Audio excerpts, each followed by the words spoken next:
deh si Rea. Lagi-lagi dia sendirian. Sok rajin banget ya dia. Kayak nggak punya teman aja.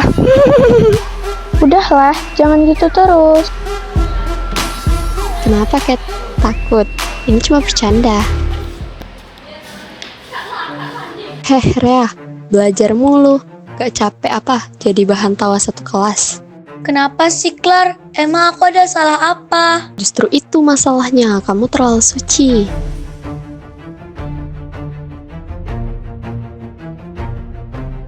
Wah, enak banget tuh makanan. Bagi dong. Kok kamu buang sih, Clar? Kamu nggak tahu ya, itu aku buat sendiri. Aku bawa bekal tuh nabung biar aku nggak jajan. Kamu malah buang gitu aja. Udah berani ngelawan nih kamu, Rea.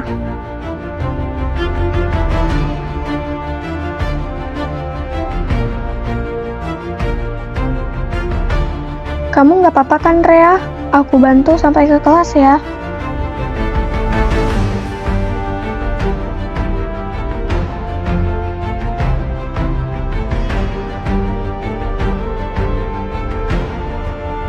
Ada pahlawan kesiangan tuh.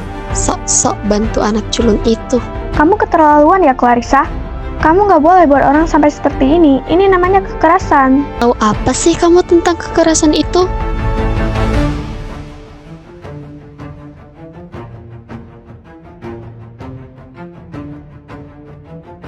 Istirahat telah selesai. Tidak terasa bel pulang pun berbunyi. Rea yang di saat itu sedih, ia ke lantai 3 untuk menyendiri.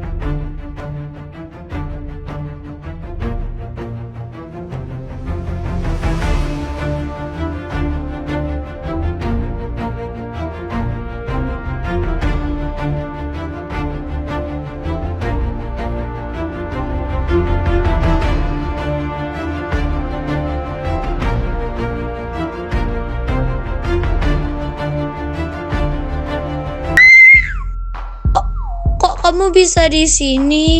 Gak usah banyak tanya deh.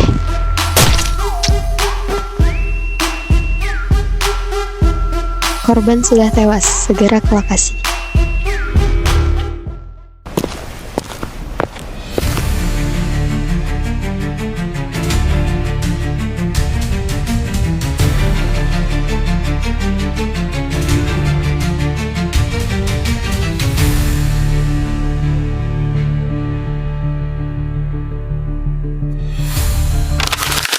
Dan setelah kejadian itu, Rea tidak datang selama 2 hari. Ia hilang tanpa kabar sampai suatu hari. Kaki siapa itu?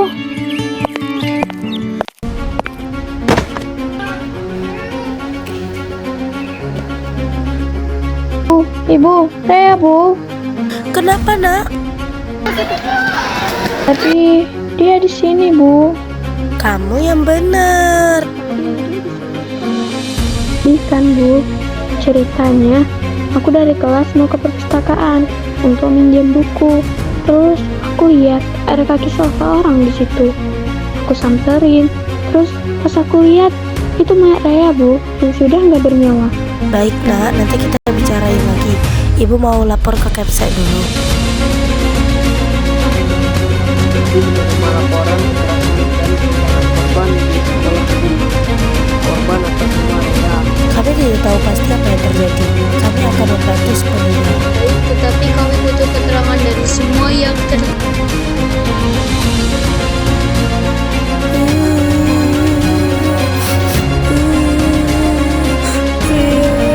Kenapa kamu tidak pernah cerita kepada ibu, Nak?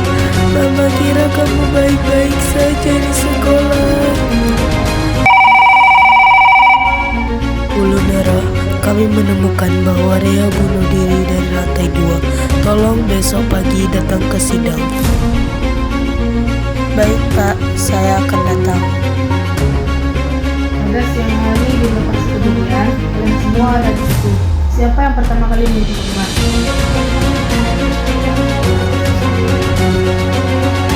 Itu bukan terjatuh, Pak. Aku melihat Clarissa mendorong Rea hingga ia terjatuh pada hari itu.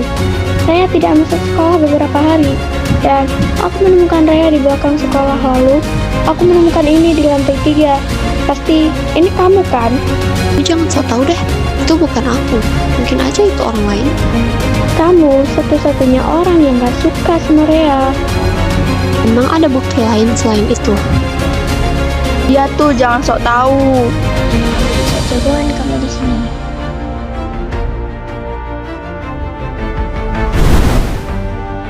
Pada saat itu, Bu, di hari kejadian, bel pulang berbunyi. Lalu saya mengajak Rea untuk pulang bersama. Namun Rea menolak. Dia ingin pulang sendirian, Bu, katanya. Sejak hari itu, Rea menghilang, Bu.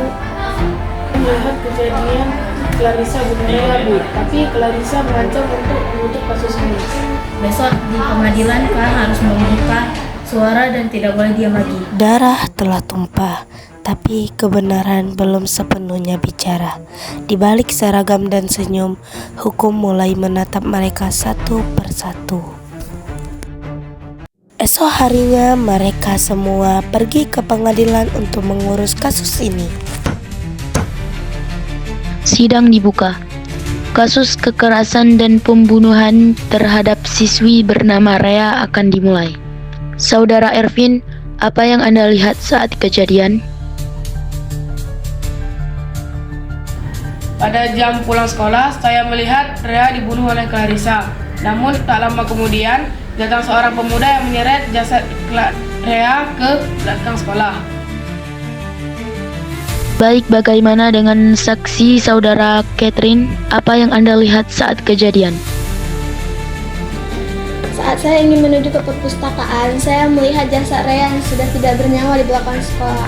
Saat itu saya melaporkan kejadian tersebut kepada Bu Guru, lalu Bu Guru melaporkan kejadian tersebut kepada pihak kepolisian.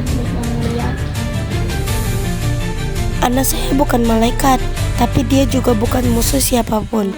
Yang saya minta cuma satu, yaitu keadilan yang mulia. Kalau hukum diam, apa gunanya hukum dibuat?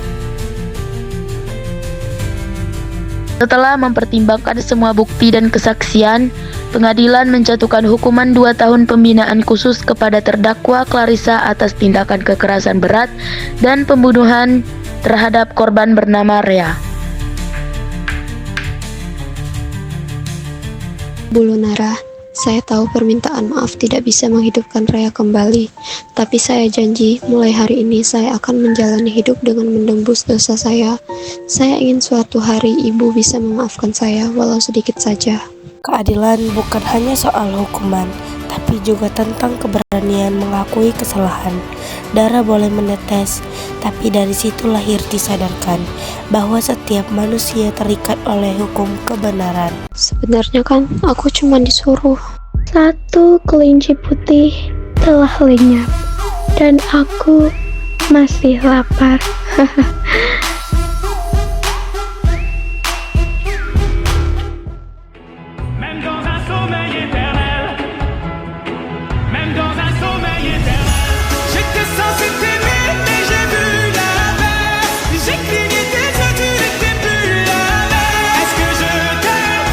Si je t'aime, est-ce que tu m'aimes? Je sais pas si je t'aime.